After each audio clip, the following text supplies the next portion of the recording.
बोल्दै गर्दा नि केही फरक पर्दैन त्यति, तर समय धेरै बितिसकेको छ र यहाँहरूलाई सबैलाई आफ्नो घर पुग्ने हतारो भएको हुनाले मैले पनि एकदम कन्जुसी गरेर थोरै बोल्नुपर्ने हुन्छ। केही नगरे पनि कमसेकम धन्यवादसम्म त भन्नु पऱ्यो नि, त्यति पनि नभनिकन गयो भने त हामी अर्कै फेरि कृतज्ञ जस्तो पनि हुन्छौँ।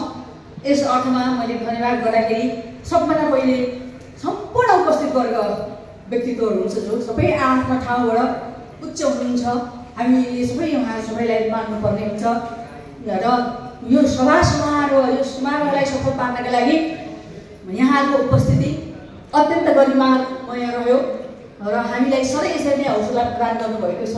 यहाँको प्रति म विशेष धन्यवाद ज्ञापन गर्न चाहन्छु।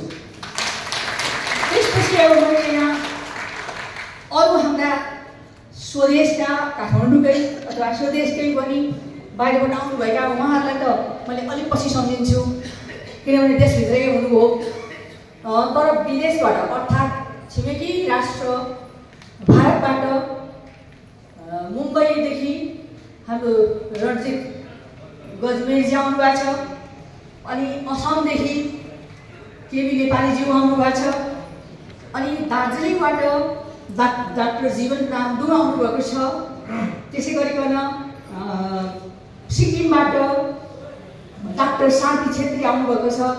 उहाँलाई नै प्रकाशनले मात्रै होइन यहाँ उपस्थित भएका सम्पूर्णको तर्फबाट हार्दिक धन्यवाद, बधाईका साथमा हार्दिक धन्यवाद दिनुपर्ने हुन्छ।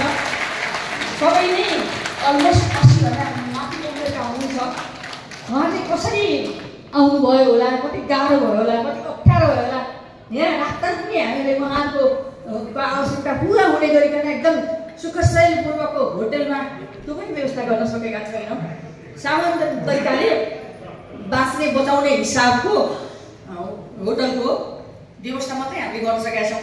त्यसैले यहाँसँग मैले क्षमा पनि माग्नुपर्ने हुन्छ, कति दुःख भयो होला, कति असजिलो भयो होला, आउँदा पनि दुःख भयो होला, यहाँ बस्दा पनि सुख भयो जस्तो त्यति लाग्दैन। होटल त हामीले 3.5 होटलमा राखेको पनि छैनौँ, हाम्रो औकात अनुसारले जति भ्याउँथ्यो त्यसमा राख्यौँ र यहाँ सबैसँग मैले चाहिँ त्यसका लागि केही दुःख भएको छ भने, केही अप्ठ्यारो असुविधा भएका छन् भने हामी क्षमा याचना गर्छौँ र साथसाथै विशेष धन्यवाद यहाँलाई अर्पण गर्दछु भनेर मैले भन्छु। र त्यसभित्रकै काठमाडौँकै विराटनगरका, झापाका, पाल्पाका, बस्यालहरूको काम पनि थियो, नेपालमा हो पाल्पाका हाम्रो दाइ गएर 2जना पाल्पाले हुनुहुन्छ है। अनि उहाँहरू पनि अहिलेको हिसाबले यातायातका असुविधाहरू छँदैछन्, काठमाडौँभित्र बस्नेलाई पनि गाह्रो छ, स्वास्थ्य नपाएर अलि अप्ठ्यारो हुने स्थिति आइसकेको छ, ती सबै प्रदूषण भोग्नु परेको छ। त्यस्तो गर्दा गर्दै पनि हाम्रो चाहिँ प्रकाशनले ढाक्दाखेरि यहाँ आइदिनु भयो, कति दुःख भयो होला, कति असुविधा भयो होला, ती सबैप्रति पनि अब हामीले नै क्षमा माग्नु पर्ने हुन्छ, किनभने निम्ता त हामीले गरे हो। अब हाम्रो डाक्टर बसन्त पन्तज्यू भनेको कस्तो भन्दाखेरि 1-1 मिनटको अर्थ भएको, यहाँ कति घन्टा बस्नुभयो। अब उहाँको साँच्चै भने हामीले क्षतिपूर्ति तिर्नु पर्ने, यति बेरमा कति पेसेन्टहरू उहाँले हेर्न सक्नुहुन्थ्यो, कति चाहिँ पेसेन्टहरूलाई पनि उहाँ असुविधा भयो होला, कतिवटा अपरेसन पर सारेर राख्नुभयो होला। यो सबै पत्ता लगाउनुपट्टि हामी लाग्यौँ भने फेरि हामी उहाँलाई बोलाउनै मिल्दैन। त्यसैले हामी थाहा नपाए जस्तो गरेर उहाँलाई चाहिँ बसालिरहेका छौँ। उहाँको मन भइसक्यो होला, बिरामीलाई रुगाइराख्नु भएको छ कि कतिवटा कुरा हुन्छन्। त्यसैले यो म जस्ताले भाषण गरेर त ती बिरामी निको हुँदैनन्। त्यसैले मैले चाहिँ अब यो कार्यक्रमलाई चाहिँ सिधाउनु पर्ने जस्तो लाग्यो। बोल्नु त धेरै थियो, तर मैले सबैजनालाई एक पुस्तकबाट मेरा स्वयंसेवकहरू फेरि अवश्य हामीलाई सम्झिनुहोस् भन्ला। स्वयंसेवकज्यूहरूले पनि हामीलाई धेरै सहयोग गर्नुभएको छ, सधैँ गर्नुहुन्छ। उहाँहरूलाई पनि म धन्यवाद दिन चाहन्छु।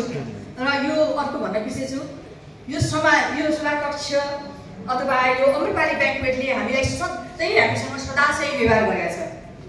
कतिवटा कार्यक्रम यहाँ हुन लागेको छ भन्यो भने पनि ती कार्यक्रमवालाहरूलाई ठाउँ नदिएर हामीलाई दिने गरेको छ।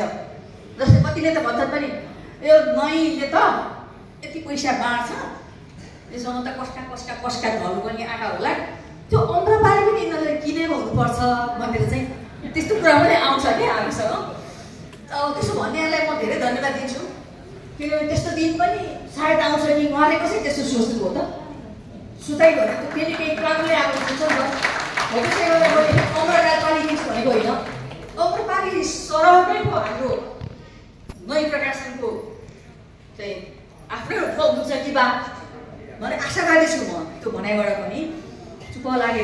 तथास्तु भन्न मन लाग्छ हैन। र यो सबै कुरा सकियो। अब केही बाँकी छ भने मलाई सम्झाइदिनु होला, अथवा मैले भन्न छुट्यो कसैलाई मैले अथवा मैले भन्न सकिनँ, जानिनँ, बिर्सेँ भने पनि म फेरि क्षमा माग्दै यहाँहरूलाई चाहिँ अब जलपान ग्रहण गर्न हुनका लागि निवेदन गर्छु।